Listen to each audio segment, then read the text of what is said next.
I want to talk to you today about air cover, how to get it, and why it's one of the number one things that will help you say no. One of my favourite programmes is Only Fools and Horses, which I guess shows my age, but Only Fools and Horses is about these three chaps who are constantly trying to make money. And in one of my favourite episodes, they end up going to a stately home and manage to persuade the owner to pay them a lot of money to clean their chandelier. So they have to get this chandelier down, take it off to clean, and then obviously bring it back and put it back up. And there's a very famous scene where two of them are standing below this beautiful crystal chandelier, and the other one is up at the top of the roof unclipping the chandelier, and he's about to drop it into this massive blanket that's going to catch it. And in the most fantastic bit of filmmaking ever, you see them unclipping the chandelier, dropping it down and smashing on the floor because they're standing under the wrong chandelier. Now, over the last few months, I've been going around the country doing a lot of conference talks, evening talks to various healthcare professionals all about how to say no.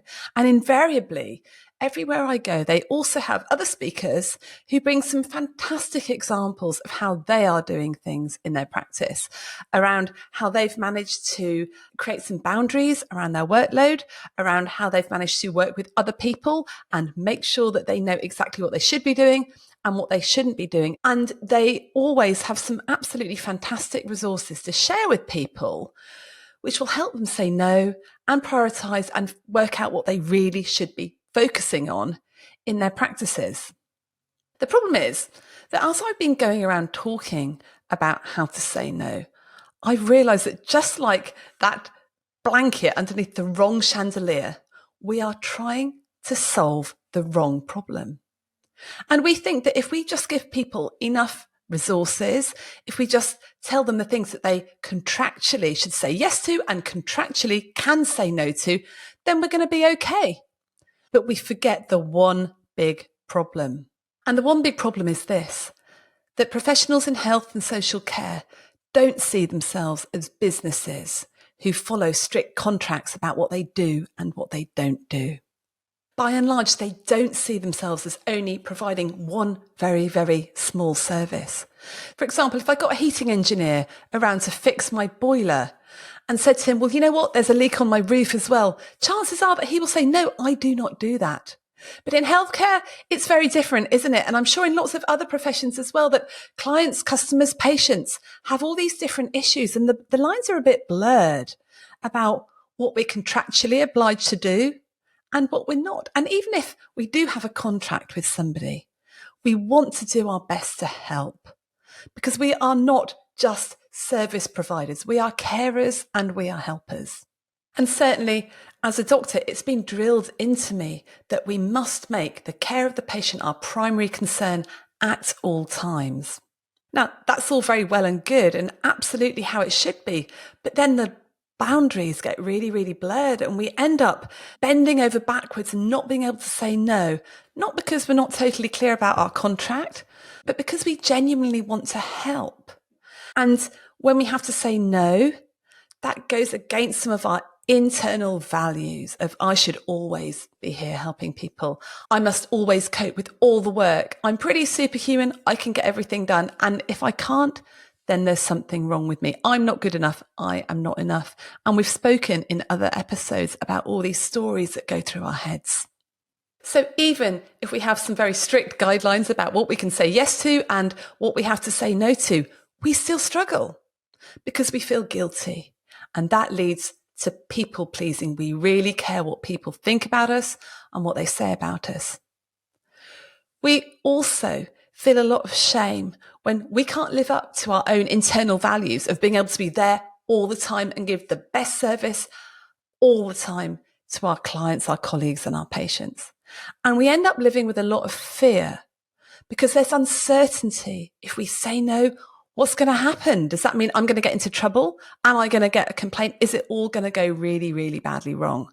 As we know, something needs to change. And I've been banging on about this forever, that our resilience, our well-being is never going to improve while we are still slave to these stories in our heads, while we are still not able to prioritize our work or say no because of our internal beliefs about ourselves. Now, there's all sorts of strategies that we need to employ, and I'm going to do loads more podcasts about this because it's something I struggle with and it's something I'm really, really interested in.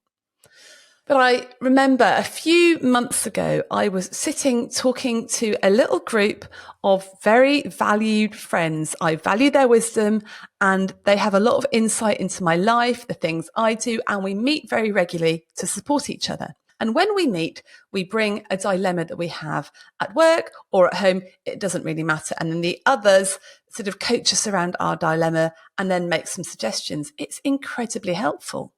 And I was sharing what my thoughts were around how to say no, why it's so difficult. And I was saying, well, I think I've got these sort of solutions that can help people. And one of my colleagues who's worked in NHS management for a long time just sat and thought about it. And she said, Rachel, you're missing one big thing. And that is air cover. It is almost impossible to say no if you have no air cover from colleagues. So there's lots of different types of air cover.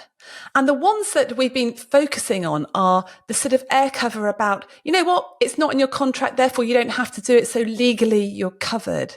So that's a very sort of high level of air cover. And whilst it is really, really helpful and we absolutely need it, I think there's other things that would help even more.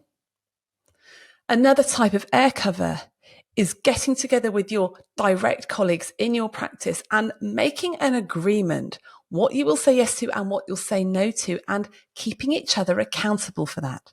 I remember one of the most freeing things for me was when I was working in my last practice. They had decided there was a certain service they were going to stop doing. It wasn't clinically appropriate. They weren't paid for it.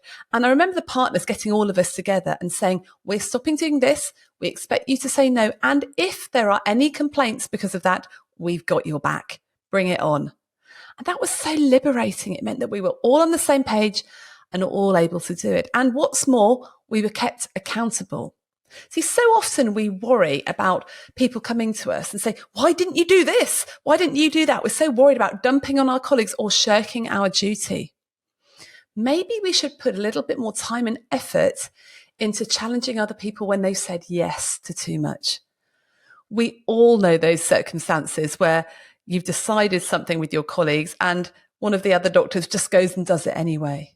So maybe prescribes that drug that's probably not indicated, or the drug that we've told that patient, actually, that's not the right thing for you. We're going to stop doing that now. And then all that good work, all that boundary setting we've done just collapses. But how often do we challenge people when they say yes too much? Because after all, they're saying yes because they want to be a good person. But it creates all sorts of issues for other people. But we don't bring this up for them. On the other hand, we are very good at challenging people when they say no and saying, well, why did you say no? You know, that's caused all sorts of problems for me. I think we should have each other's backs a lot more and recognize when somebody has said no and applaud and appreciate them for that, and actually challenge people who aren't saying no enough. So that's your direct colleagues. That's air cover within the department, within the practices in which you work. We need to look out for each other because we're really bad at doing this for ourselves. Now, the third type of air cover that we must utilize a lot more is these informal networks that we have outside of work. And this might be with our peers outside of work. So you might want to get together with GPs from other practices or paramedics or consultants, you know, these networks that we have, but quite frankly, we don't use enough. And whenever we do our training, in particular cohorts of people, that they just say how wonderful it is to be able to talk to each other. And the phrase is always the same. It's knowing that we are in the same boat, that someone is struggling with exactly the same situation as I am. Hey, no shit, Sherlock, of course you are. Why do we all believe that we are the only people sitting there struggling with saying no, struggling with doing the right thing in that particular circumstance and struggling to look after ourselves? All of us are struggling with the same thing, but the problem is it's largely behind closed doors in our own little consulting rooms, and we don't get a chance to go out and debrief and say, oh, look what I've had to deal with today. I'm feeling really rubbish about this decision. And in fact, I think I made the wrong decision because I was in the corner at the time and I was worried about saying no. And that is where the informal connections come in, both within your practices, coffee breaks, and I bang on about coffee breaks all the time. It's so, so important. But a lot of you are in places where you do feel isolated. You might be the only type of professional in that surgery. You might not have a close network of peers on your doorstep. So what do you do then? Well, the answer is to seek them out.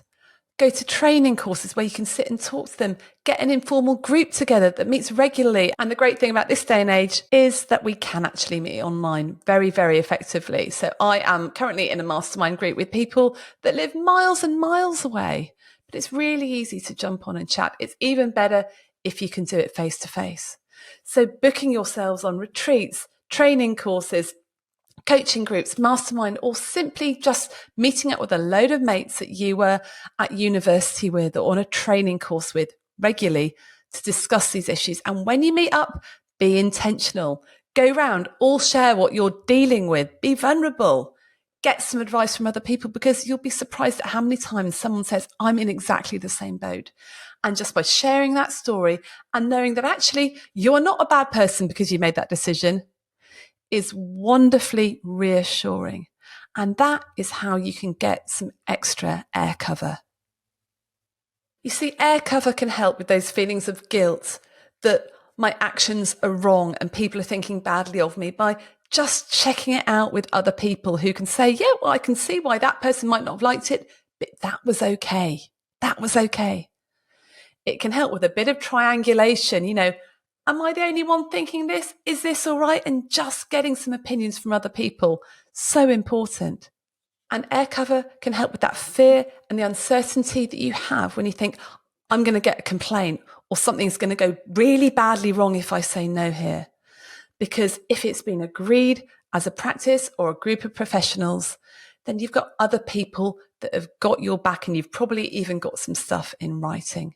And by the way, side note about complaints and fear when you say no, I always think to myself, why is it that we worry so much about those complaints that are going to come in when we say no? Now, the last thing I want to do is underestimate the effect that a complaint has on somebody.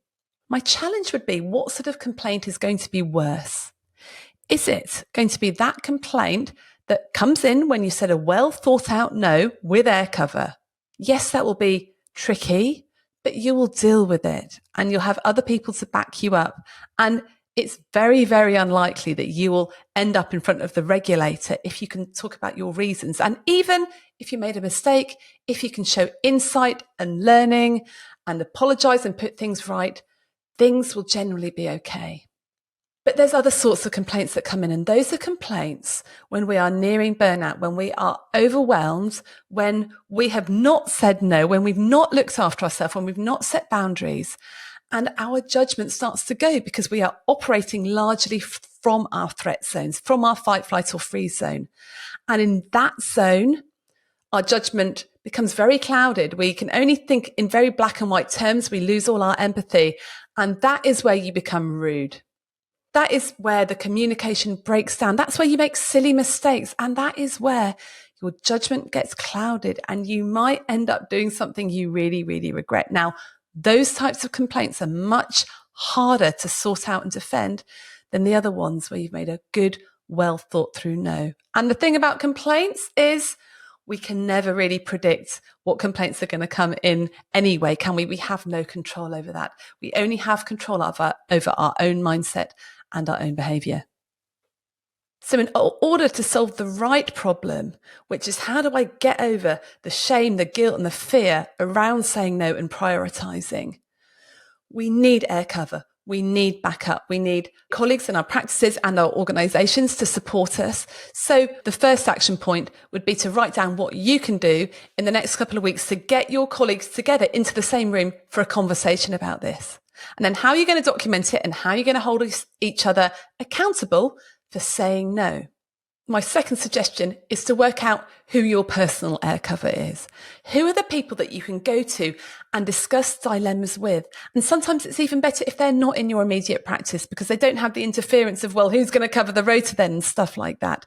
So that you can triangulate, you can check things out, you can hear about what people really think of you. And believe me, it will be much, much better than what the stories that you are saying to yourself. And then finally, back to those resources that these organizations are putting out about what you need to say yes to, what you can say no to, what's in your contract. I just urge you to use them and look at them, and you'll know that the LMCs produce brilliant stuff around this. The BMA's got stuff. Your Royal College will have stuff. Your professional body will have some really good guidelines, which will also provide you some air cover. So be proactive about this. Get your own air cover. It will make saying no a hell of a lot easier.